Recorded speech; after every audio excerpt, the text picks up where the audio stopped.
ব্যবসা করতে হলে আপনাকে বিক্রি করা শিখতে হবে।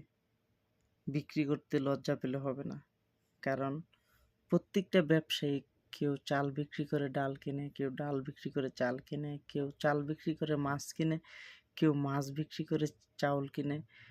প্রত্যেকটা মানুষ, আমরা পৃথিবীর প্রত্যেকটা মানুষ হচ্ছে কেনা-বেচার মধ্যে জড়িত। আর এই কেনা-বেচাটা হচ্ছে লেনদেন। আপনি যখন নাকি কেনা-বেচা করবেন, আপনার কাছে টাকা আসবে, টাকা যাবে। আর যখন নাকি আপনার কাছে টাকা আসবে, টাকা যাবে, তখন আপনি প্রতিষ্ঠিত হবেন।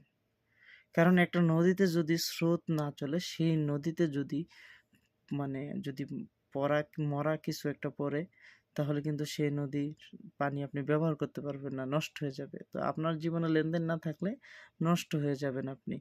আর আপনার জীবনে যদি স্রোত থাকে, তাহলে আপনি নষ্ট, যত কিছু আসুক সেই স্রোতের সাথে বেশি চলে যাবে, আপনি পরিষ্কার থাকবেন।